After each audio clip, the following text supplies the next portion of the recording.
کاروانی سەمود شەڕی ئێرادا بۆ شکاندنی گەمارۆی غەزە. لە ڕۆژەکانی کۆتایی مانگی سەپتامبری 2025دا کۆمەڵێک وێنە لە دەریای ناوەڕاست بە خێرایی لە سەرانسەری میدیاکانی جیهاندا بڵاو بووەوە و لاپەڕەیەکی نوێی لە بەرخۆدانی مرۆیی بەرامبەر بە گەمارۆی غەزە نیشاندا. سەربازانی ئیسرائیلی بە کڵاوی خۆپارێزی و کەڵک وەرگرتن لە دوربینی شەوەوە هەڵیان کوتایە سەر ئەو بەلەمانەی کە سەرنشینەکانیان لە حاڵێکدا جلێقەی نەجاتیان پۆشی بوو و بەڕیز لە پەنای یەکتردا ڕاوەستا بوون و دەستیان بەرز کردبووەوە. لە نێوانیاندا گریتا تۆمبێرگ چالاکی ژینگە پارێزی سوێدی واتە سیمایەکی کە ئێستا بووەتە هێمای هاوپشتی جیهانی لەگەڵ فەلەستین دانیشت بوو. هێزەکانی ئیسرائیل 39 بەلەمی سەر بە کاروانی دەریایی جیهانی سەمودیان لە نزیکەی 7 مایلی غەزە ڕاگرت. ئەوە بە گەورەترین کاروانی هاوکاری لە مێژوودا دادەنرێت کە زیاتر لە 500 چالاکوانی سیاسی و مەدەنی و پەرلەمانتار و پارێزەری لە سەرتاسەری جیهان لە زیاتر لە 40 کەشتیدا کۆ کردبووەوە. ئامانجەکە بابەتێکی سادە بوو: شکاندنی گەمارۆی دەریایی غەزە و گەیاندنی دەوا و دەرمان و خۆراک بۆ ئەو ناوچەیی کە ڕێگەکانی لە دێسامبری 2024ەوە بە تەواوی داخراوە. ڕاگرتن و دەست بە سەرداگرتنی ئەو کاروانە کاردانەوەیەکی دیپلۆماتیکی بربڵاوی لێکەوتەوە. تورکیا ئەو هەنگاوەی بەکردەوەیەکی تەرۆریستی ناوبرد و داواکاری گشتی ئیستانبول لێکۆڵینەوەی سەبارەت بە دەست بەسەرکرانی 24 هاوڵاتی تورکیا دەست پێکرد. گۆستاڤۆ پێترۆ سەرۆک کۆماری کۆلۆمبیا دوا بەدوای دەستگیرکردنی ئەو دوو سەرنشینە کۆلۆمبیاییە سەرجەم نوێنەرایەتی دیپلۆماتیکی ئیسرائیلی دەرکرد و ڕێکەوتنی بازرگانی ئازادی لەگەڵ ئەو وڵاتە هەڵوەشاندەوە. هەروەها مالیزیایش ڕایگەیاند کە 23 کەس لە هاوڵاتیانی ئەو وڵاتە دەست بەسەر کراون و کردەوەکانی ئیسرائیلی ئیدانە کرد.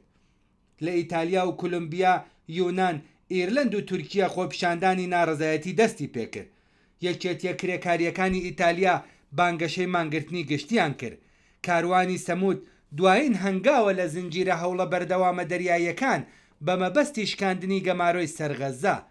لە ساڵی 2008ەوە بزوتنەوەی غەزەی ئازاد کەشتیگەلێکی وەک غەزەی ئازاد و لیبێرتی ڕەوانەی کەناراوەکانی ئەو ناوچەیە کردووە. بەڵام وێنەی کەشتی ماوەی مەرمەرەی ساڵی 2010 لە یادەوەری جیهانیاندا بۆ هەمیشە دەمێنێتەوە، کاتێک کە کۆماندۆکانی ئیسرائیل 9 چالاکوانیان لە ئاوە نێودەوڵەتیەکاندا کۆمەڵکۆش کرد.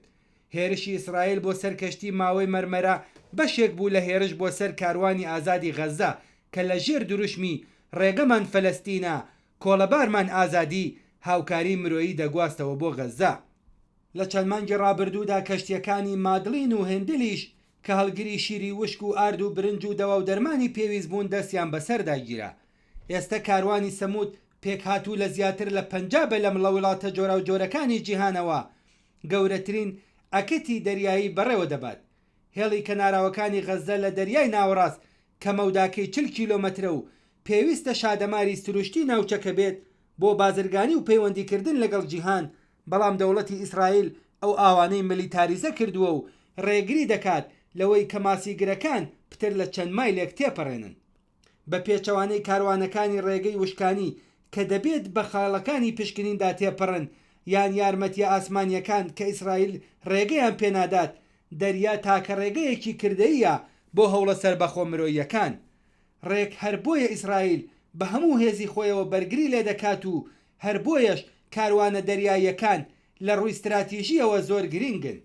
کاروانە دەریایەکان دووریانێک دەخەنە بەردەم دەوڵەتی ئیسرائیل. ڕێگەدان بە تێپەڕبوون بە مانای قبولکردنی ناشەرعیەتی گەمارۆدانە پێش پێگرتنی توندوی تیژانەیە بەواتای لە قاودانی دڕندەی و وەحشیگەری ئەو ڕژیمەیە لە پێشچاوی ڕایگشتی جیهان. وەزارەتی دەرەوەی ئیسرائیل ئەو کاروانەی بە نمایشێکی ئیستیفزازی یان وروژێنەر ناوبردووە، بەڵام بەشداری وڵاتەکانی وەک ئیسپانیا و ئیتالیا کە کەشتیان ناردبوو بۆ یاوەریکردنی کاروانەکە ئەوە دەردەخات کە هەوڵەکان تەنها هەنگاوێکی ڕەمزی نین. لە ئۆکتۆبری ساڵی 1402ەوە زیاتر لە 66,000 فلستینی لە غەزە کە زۆربەیان ژن و منداڵ بوون لە هێرشەکانی ئیسرائیلدا کوژراون. کاروانی سەمود بەهێزە بەڵام سنووردارە. دانیشتوانی غەزە جگە لە هاوسۆزی و هاوپشتی پێویستیان بە نان و ئاو و دەوا و دەرمان و ئەمنیەتیش هەیە.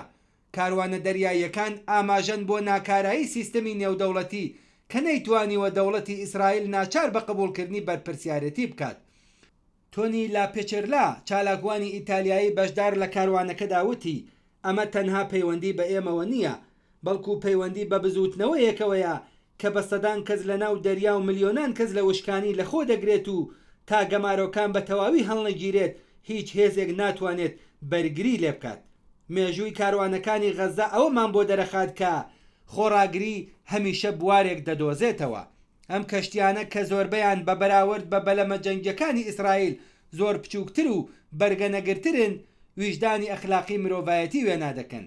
ئەوان ڕەنگە یارمەتیەکەیان نەگەیان دەبێت، بەڵام هەڵگری پەیامێکن کە جیهان ناتوانێت لە بەرچاوی نەگرێت. غەزە تەنها نییە و گەمارۆدان هەرگیز نابێت بە بابەتێکی ئاسایی. ئاڵنگاری ئێستا ئەوەیە کە ئەم هەنگاوە ڕەمزی و ئەخلاقیە بکەین بە گۆڕانکاریەکی سیاسی و مادی. ئەگینا کاروانە دەریاییەکان لە بەرامبەر جنایەت و درڕندەخۆییدا تەنها وەک هێمایەکی بوێری دەمێننەوە بەهێز، بەڵام بەزنین بۆ وەستاندنی دام و دەستگای سەرکوت. بەرپرسیارەتی سەرەکی دەکەوێتە ئەستۆی کۆمەلگەی نێودەوڵەتی کە نەک تەنها ناڕەزایەتی دەرببڕن، بەڵکو بۆ کۆتایی هێنان بە بەردەوامبوونی کارەساتی مرۆیی لە غەزە پێویستە هەنگاوی یەکلاکەرەوە و کردەیی هەڵبگرن.